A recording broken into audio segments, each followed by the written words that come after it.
श्री गणेशाय नमः। उमा महेश्वराय नमः। माँ कुलदेवी नमः। माता पिता चरण कमल भ्यो नमः। आज 11वां अध्याय है। कल तक हम लोगों ने चर्चा किया था कि 5 कृत्यों का प्रतिपादन और पंचाक्षर मंत्र की महत्ता, प्रणव की महत्ता और भगवान विष्णु और ब्रह्मा के द्वारा शिव की स्तुति और शिव का अंतर्ध्यान। अब है आज के अध्याय में है शिवलिंग की स्थापना, उसके लक्षण और पूजन की विधि का वर्णन तथा शिव पद की प्राप्ति कराने वाले सत्कर्मों का विवेचन।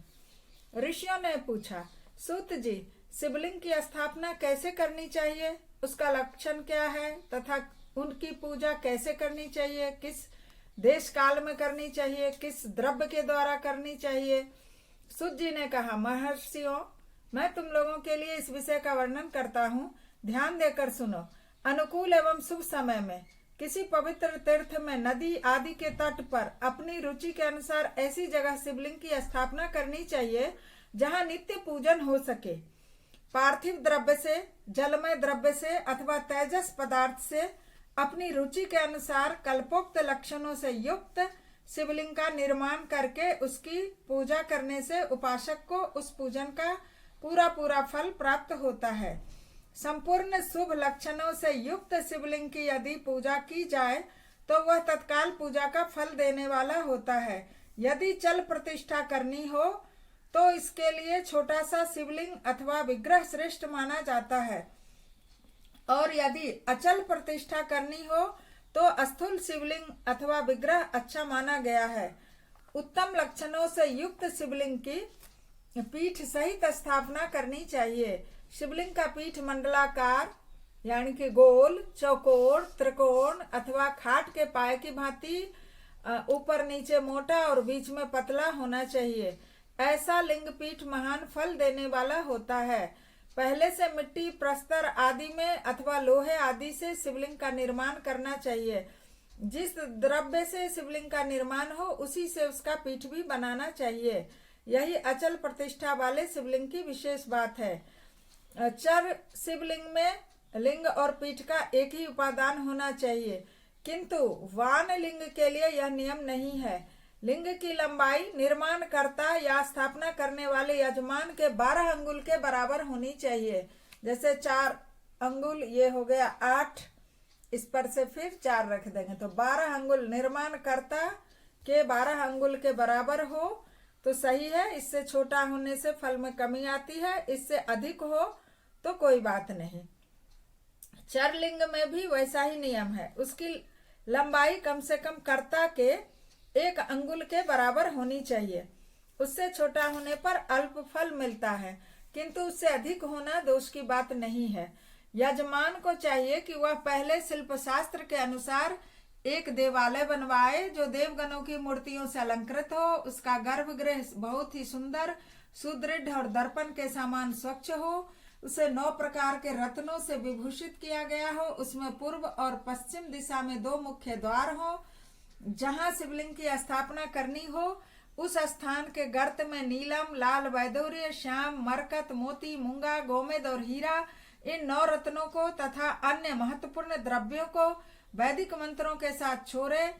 सद्योजात आदि 5 वैदिक मंत्रों द्वारा शिवलिंग का 5 स्थानों में क्रमशः पूजन करके अग्नि में भविष्य की अनेक आहुतियां दे और परिवार सहित मेरी पूजा करके गुरु स्वरूप आचार्य को धन से तथा भाई बंधुओं को मनचाही वस्तुओं से संतुष्ट करें।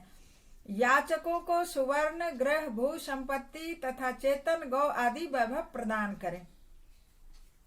अब संभव नहीं है, जो गरीब है, मध्यम वर्गीय परिवार है और शिवलिंग की स्थापना करना चाहता है तो 9 प्रकार के रत्न नहीं मिलेंगे, तो जैसा जो जगह है उसे गंगा जल छिड़क करके पवित्र कर सकते हैं और शुभ मुहूर्त में वहां बना सकते हैं शंकर भगवान के लिए जगह। स्थावर जंगम सभी जीवों को यत्न पूर्वक संतुष्ट करके एक गड्ढे में सुवर्ण तथा 9 प्रकार के रत्न भरकर सद्योजात आदि वैदिक मंत्रों का उच्चारण करके परम कल्याणकारी महादेव जी का ध्यान करें। अस्थावर और जंगम जीवों को भी स्थावर मतलब पेड़ पौधे, और जंगम मतलब कीट पतंग। अब इनको भी प्रसन्न करके, जैसे होता है ना मछलियों को आटा का गोली बना के खिलाना, चिड़िया के लिए अनाज डालना, और स्थावर पेड़ पौधे में जल देना, तो उनको भी संतुष्ट करना है, मतलब अच्छा उपकार का काम करना है सभी जीवों के लिए। उसके बाद नाद घोष से युक्त महामंत्र ओंकार का उच्चारण करके उक्त गड्ढे में शिवलिंग की स्थापना करके उसे पीठ से संयुक्त करें। इस प्रकार पीठ युक्त लिंग की स्थापना करके उससे नित्य लेप मसाला आदि से जोड़ करके मजबूत बना के स्थिर कर दें। इस प्रकार परम सुंदर मूर्ति की भी इसी प्रकार स्थापना करनी चाहिए। सारांश यह है कि भूमि संस्कार आदि सारी विधि जैसी लिंग प्रतिष्ठा के लिए कही गई है, वैसा ही मूर्ति प्रतिष्ठा के लिए भी समझनी चाहिए। अंतर इतना है कि लिंग प्रतिष्ठा के लिए प्रणव मंत्र का उच्चारण का विधान कल बताए थे, प्रणव मंत्र क्या है, ओम। परंतु बेर की प्रतिष्ठा के लिए पंचाक्षर मंत्र से करनी चाहिए, नमः शिवाय। जहां लिंग की प्रतिष्ठा हुई है वहां भी उत्सव के लिए बाहर सवारी निकालने के लिए एक मूर्ति अलग से रखना आवश्यक होता है, क्योंकि मूर्ति को बाहर से भी ये मूर्ति लिया जा सकता है, गुरुजनों से ग्रहण किया जा सकता है। बाहरी मूर्ति वही लेने योग्य है जो साधु पुरुषों द्वारा पूजित हो। इस प्रकार लिंग और बेर में की हुई महादेव जी की पूजा शिव पद प्रदान करने वाली होती है। स्थावर और जंगम भेद से लिंग भी दो प्रकार का कहा गया है। वृक्ष लता आदि को स्थावर लिंग कहते हैं और कृमि कीट आदि को जंगम लिंग। स्थावर लिंग को सींचने से आदि के द्वारा सेवा करनी चाहिए और जंगम लिंग को आहार जल आदि देकर तृप्त करना उचित है। उन स्थावर जंगम जीवों को सुख पहुंचाने में अनुरक्त होना भगवान शिव का पूजन है। बताइए, भगवान शिव का पूजन एक शिवलिंग पे ही जल चढ़ा के नहीं होता है, पेड़ पौधों में भी जल देके, कीट पतंगों को भी अनाज दे करके, ये भी एक भगवान शिव का पूजा ही है, ऐसा विद्वान पुरुष मानते हैं। शंकर का प्रतीक मानकर उनका पूजन करना चाहिए, पेड़ पौधों को का भी। इस तरह महालिंग की स्थापना करके विविध उपचारों द्वारा उसका पूजन करें। अपने शक्ति के अनुसार नित्य पूजा करनी चाहिए तथा देवालय के पास ध्वजारोपण आदि करना चाहिए।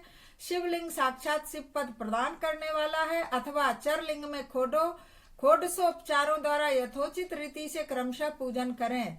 यह पूजन भी शिव पद प्रदान करने वाला है। जैसे नहीं बना सकते ऐसा तो चरलिंग में भी कर सकते, एक थाली में प्लेट में छोटा शिवलिंग रख करके उसमें भी कर सकते हैं, वो भी शिव पद प्रदान कर सकता है।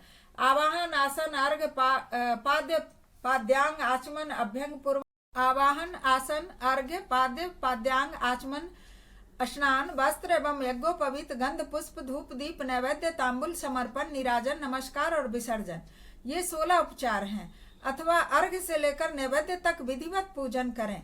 अभिषेक नैवेद्य नमस्कार और तर्पण ये सब यथाशक्ति नित्य करें। अभिषेक मतलब जलाभिषेक, जल चढ़ाएं डेली, कुछ नैवेद्य रखें, नमस्कार करें। इस तरह किया हुआ शिव पूजन भी शिव पद प्राप्ति कराने वाला होता है।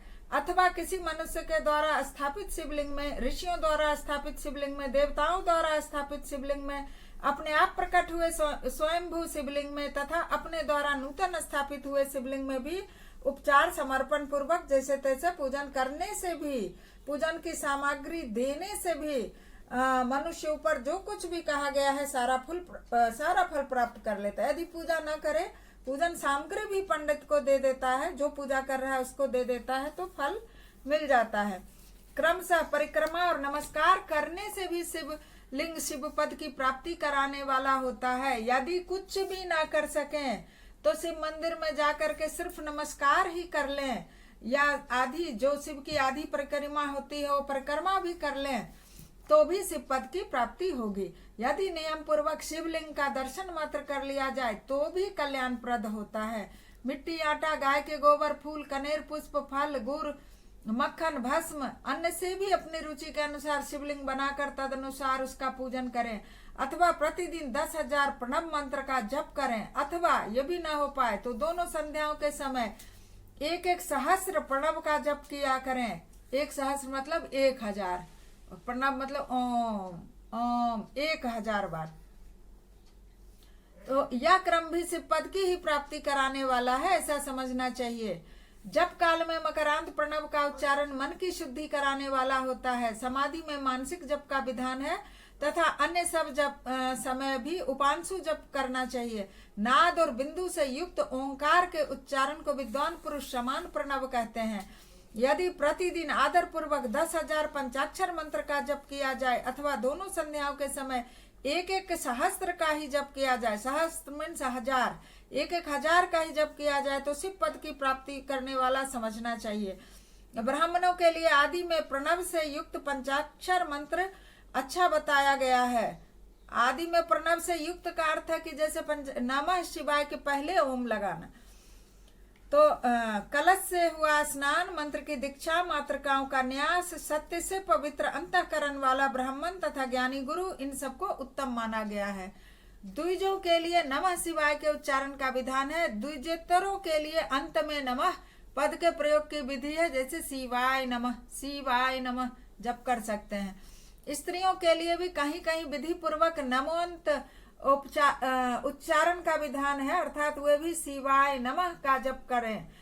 और कोई कोई ब्राह्मण ऋषि ब्राह्मण की स्त्रियों के लिए नमः पहले लगा के नमः शिवाय करने की अनुमति देते हैं, नहीं तो शिवाय नमः। पंचाक्षर मंत्र का 5 करोड़ जप करके मनुष्य भगवान सदाशिव के समान हो जाता है। 1, 2, 3 अथवा 4 करोड़ का जप करके ब्रह्मा विष्णु रुद्र और महेश्वर का पद प्राप्त होता है। अथवा मंत्र में जितने अक्षर हैं उनका पृथक पृथक 1 लाख जप करें अथवा समस्त अक्षरों का एक ही साथ जितने अक्षर हों उतने लाख जप करें। इस तरह के जप को शिव पद की प्राप्ति कराने वाला समझना चाहिए। यदि 1000 दिनों में प्रतिदिन 1000 जप के क्रम से पंचाक्षर मंत्र का 10 लाख जप पूरा कर लिया जाए तो प्रतिदिन ब्राह्मण भोज और उसके बाद भोजन भी ब्राह्मण भोजन कराया जाए तो उस मंत्र से अभिष्ट कार्य की सिद्धि होने लगती है। मतलब तब उस मंत्र के द्वारा आप दूसरों का भला कर सकते हैं, इतनी आप में शक्ति आ जाएगी, उस मंत्र में शक्ति आ जाएगी। ब्राह्मण को चाहिए कि वह प्रतिदिन प्रातः काल 1008 बार गायत्री का जप करे। ऐसा होने पर गायत्री क्रमशः शिव का पद प्रदान करने वाली होती हैं। वेद मंत्रों और वैदिक सूक्तों का भी नियम पूर्वक जप करना चाहिए। वेदों का पारायण भी शिव पद की प्राप्ति कराने वाला है, ऐसा जानना चाहिए। अन्यान्य जो बहुत से मंत्र हैं उनका भी जितने अक्षर हों उतने लाख जप करें। इस प्रकार जो यथाशक्ति जप करता है वह क्रमशः शिव पद यानी कि मोक्ष प्राप्त कर लेता है। अपनी रुचि के अनुसार किसी एक मंत्र को अपनाकर मृत्यु पर्यंत प्रतिदिन उसका जप करना चाहिए अथवा ओम इस मंत्र का प्रतिदिन 1 सहस्त्र जप करना चाहिए। ऐसा करने पर भगवान शिव की आज्ञा से संपूर्ण मनोरथों की सिद्धि होती है। जो मनुष्य भगवान शिव के लिए फुलवारी या बगीचा आदि लगाता है तथा शिव के सेवा कार्य के लिए मंदिर में झाड़ने बहारने आदि की व्यवस्था करता है वह इस पुण्य कर्म को करके शिव पद प्राप्त कर लेता है। अब आप तुलना देखिए, एक तरफ इतना 1000 जप करें तो शिवलिंग स्थापना करें और एक तरफ है कि सिर्फ शिव मंदिर में फुलबारी बाग बगीचा लगाएं, उसका घास निकाल दें, उसमें जल दें, झाड़ू बहारू कर दें, दोनों बराबर हो गया।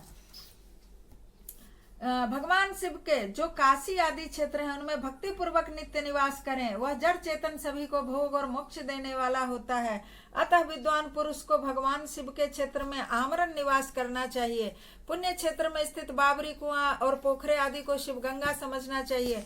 भगवान शिव का ऐसा ही वचन है, वहां स्नान दान और जप करने से मनुष्य को शिव को प्राप्त हो जाता है। अतः मृत्यु पर्यंत शिव के क्षेत्र का आश्रय लेकर रहना चाहिए।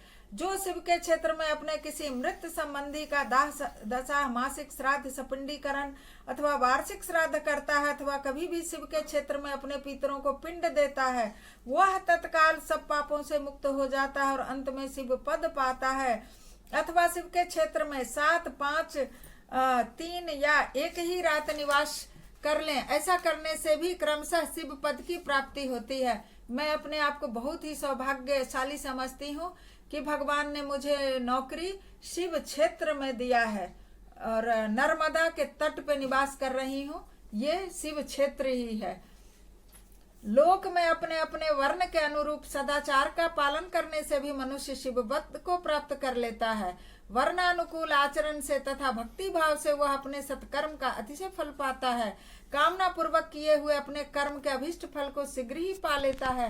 निष्काम भाव से किया हुआ सारा कर्म साक्षात शिव पद की प्राप्ति कराने वाला होता है। दिन के 3 विभाग होते हैं, प्रातः, मध्याह्न और सायंकाल। इन तीनों में क्रमशः एक एक प्रकार के कर्म का संपादन किया जाता है। प्रातः काल को शास्त्र विहित नित्य कर्म के अनुष्ठान का समय है, मध्याह्न काल सकाम कर्म के लिए उपयोगी है और सायंकाल शांति कर्म के लिए उपयुक्त है।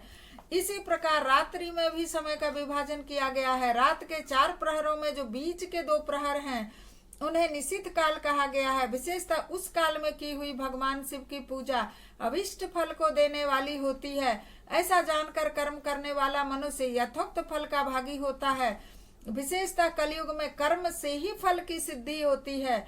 अपने अपने अधिकार के अनुसार ऊपर कहे गए किसी भी कर्म के द्वारा शिव आराधना करने वाला पुरुष यदि सदाचारी है और पाप से डरता है तो उन कर्मों का पूरा फल अवश्य प्राप्त कर लेता है।